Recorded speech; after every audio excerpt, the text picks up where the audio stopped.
안녕하세요.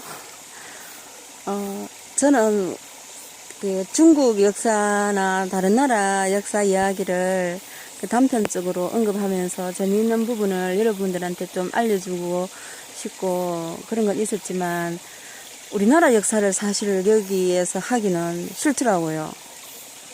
왜냐하면요, 제가 이때까지 알고 배우고 접했던 것들, 이런 것들이 좀 억지로 우리나라를 자랑스럽게 만드는 요소들이 많다는 걸 느꼈고, 그 억지로 포장된 미화된 우리나라의 그 잘난 역사 부분에 대해서 제가 여러분한테 이렇게 알리는 거는 진짜 왜곡하는 게 아닌가 싶어서 좀 망설였습니다.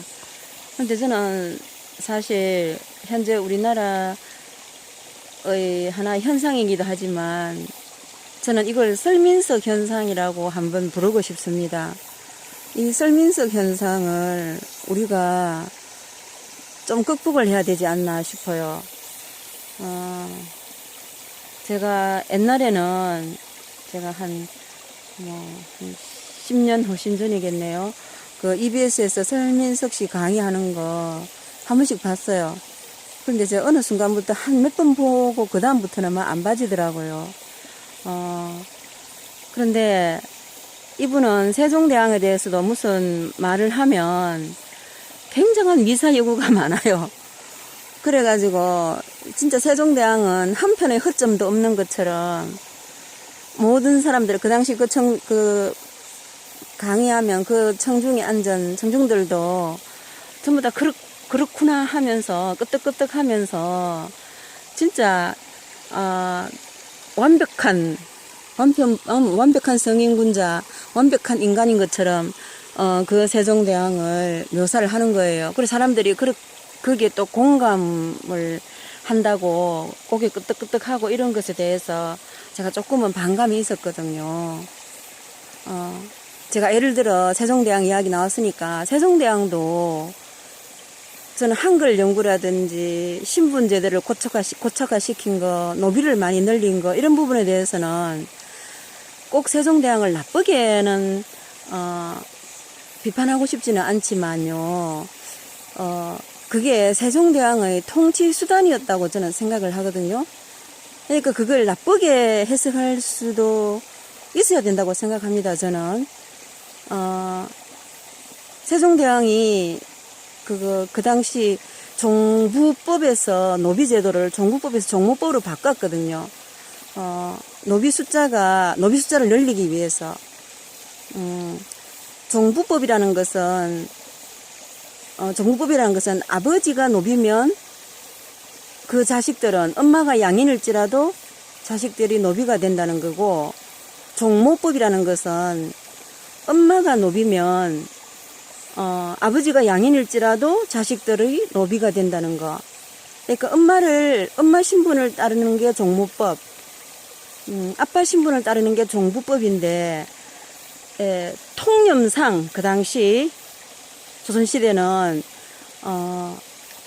엄마의 신분이 노비인 경우가 아버지 신분이 노비인 경우보다 훨씬 많았습니다.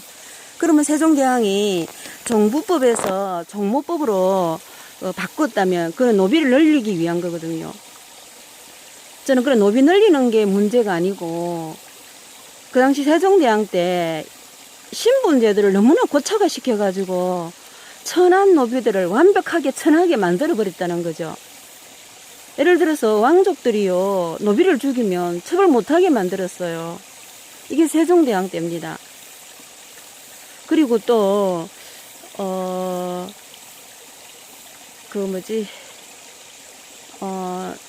세종대왕이 한글을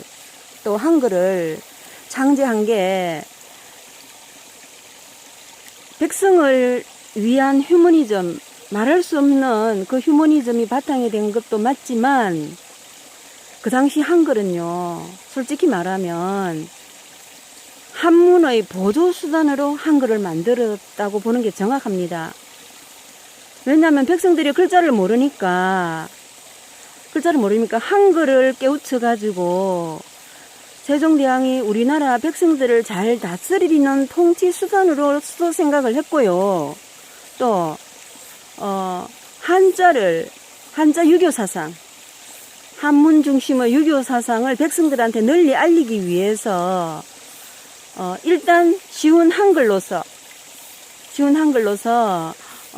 백성들이 우리의 유교사상을 좀 익히도록, 그래서 우리나라 통치에 일반 백성들도, 무지한 백성들도 협조가 되게끔 하기 위한 의도가 다분했다는 거죠. 백성들한테 널리 깨우침을 주기 위한 의도도 있었고요.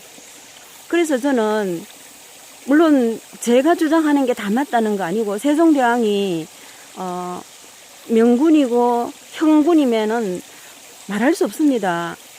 또 너무나 다재다능한 분이었고 재능을 마음껏 펼쳤고, 특히 세종대왕은 진짜 뭐 명군, 형군임은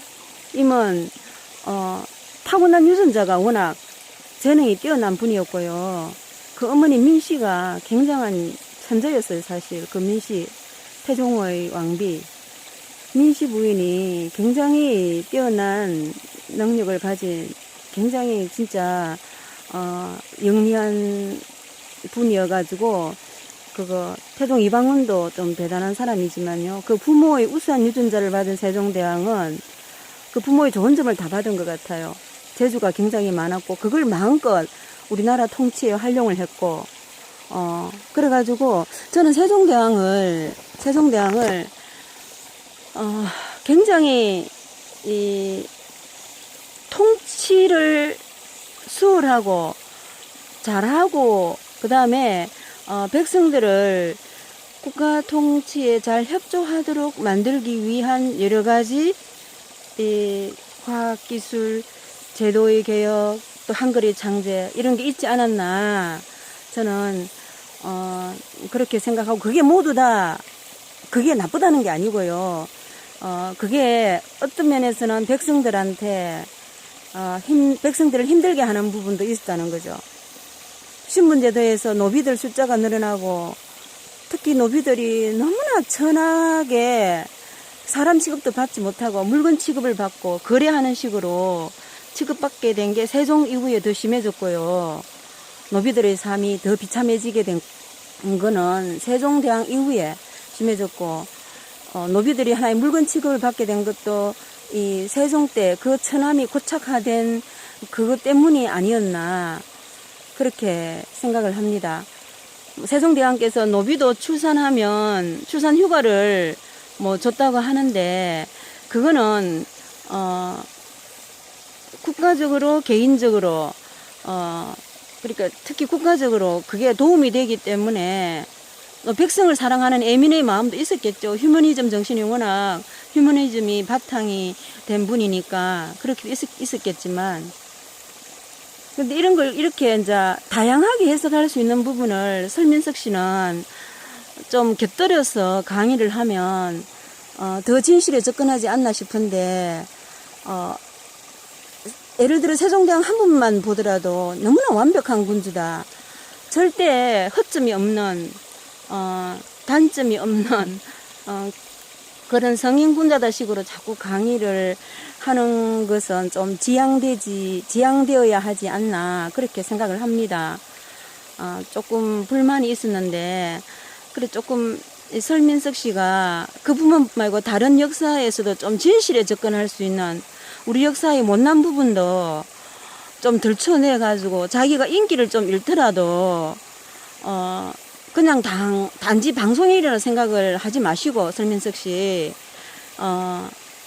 설민석 씨도 학자라고도 보면 학자라도 할 수 있잖아요. 학자이기도 하다고 봅니다, 저는. 그런데 좀 진실에 접근해서 역사를 연구하고 우리의 못난 부분도 그리고 이때까지 고착화된 부분도 좀 다르게 해석해가지고 강의를 하고 좀 진실한 학자로서 좀 남기를 바랍니다.